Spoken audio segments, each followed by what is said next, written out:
Goals literally shape the way you perceive the world. So when you set a goal, what your brain does is it filters out your environment and the various different stimuli in your environment according to the goal that you have. Your lens of perception quite literally changes depending on the goal that you set. So I'll give an example to make it a bit more concrete. When you set the goal of eating healthy or becoming a healthy person, let's say your specific tangible goal is you want to run a half marathon and you want to reduce your body fat to, like, let's say 10% or something like that.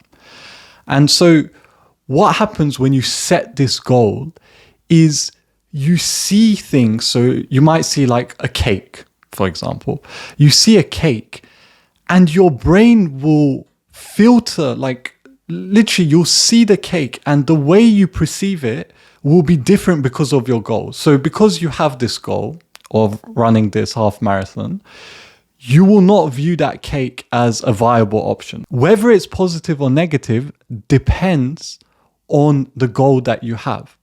I'll give another example just so we can make it very, very concrete. So another exercise example. If you're working out and you want to gain some muscle in the gym, the way your brain perceives feeling sore if you have that goal. So if you feel muscle soreness, the way your brain perceives that muscle soreness is a positive thing. If your goal is to gain weight or to get stronger, you're like, oh, good, I'm feeling sore. That means I'm making progress.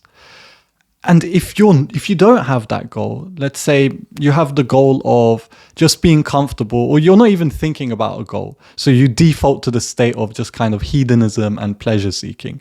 When you feel that soreness, your brain is going to perceive that as a threat to your comfort. And so I hope now you can see, like, depending on the goals that you set, the various different things that happen to you, the emotions, the thoughts, the various different environmental stimuli will be perceived in a different way. And so what does this mean, and why is this actually useful to know? This means that you can quite literally shape your reality purely by setting a goal. So you get to choose a goal. No one can stop you. So only your imagination can stop you from setting goals. So you can set any goal, really. And the sky is the limit. And so you can choose what reality to create simply by the fact that you have imagination and you're able to set a goal. All you need to do is think of the goal and commit to the goal. And once you've committed to the goal, your reality will transform to match that goal. You will start doing this instead of that. Like you'll know what to do much more intuitively. That confusion, that uncertainty, that should I do this, should I do that, will dissipate more and more because you have a goal, you have a North Star, something to move towards.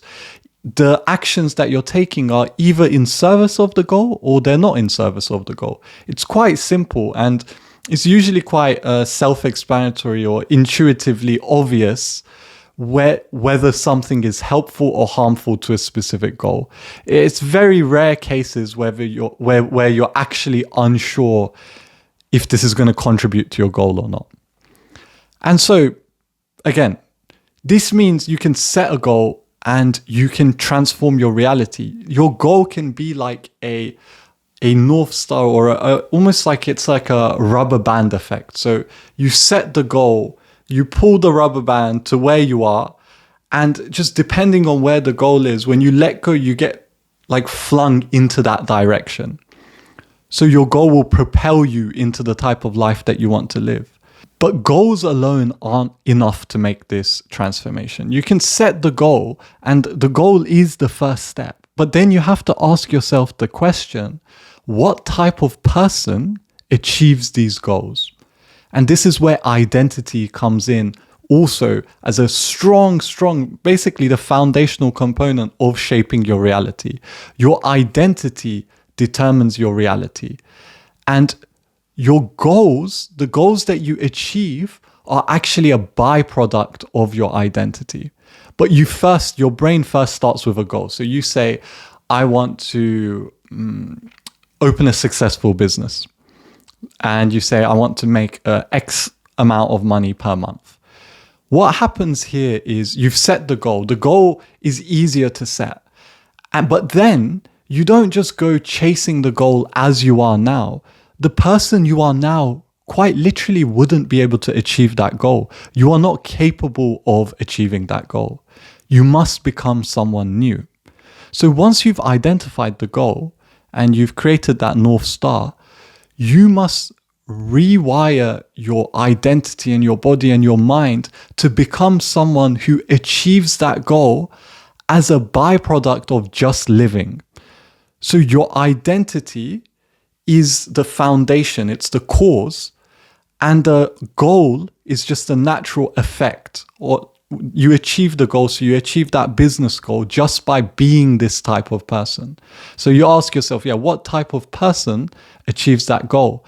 And then you adopt that identity. You let go of your old identity. It's a mini death of sorts. And you adopt a new identity. You might be wondering, how do you adopt the new identity? You do this by, there's various different elements to changing your identity. But first you need consciousness, and you just need to reinforce feelings and imagination. So there's this book by Neville Goddard called Feeling is the Secret. And feeling and emotions and having an emotional tie to various thoughts basically allow you to transform your identity. So you need to intuitively feel and kind of surrender into this new person that you're becoming. You don't do it in a forceful way. You don't shout affirmations to yourself in the mirror. You don't constantly bang on about who you're going to be. You effortlessly, naturally just embody the things that you want. You decide, okay, this is the type of person I want to be. And then you surrender to it. You feel into it and you surrender. And then you naturally transform into the type of person that achieves those goals and the type of person that you want to be, essentially. So that's my insights into identity that I've been recently having. It's just it's the foundation. If you don't change your identity, you're not going to change your life. If you try to hold on to who you are now, you're pretty much not going to get anywhere apart from where you are now. All of the stuff that you have now is because of the person that you are. If you want to change, you have to change the person that you are. That's everything. If you need help with coaching, career, business, or you want to join a community of like-minded people, check out the links down below. And for now, peace and love.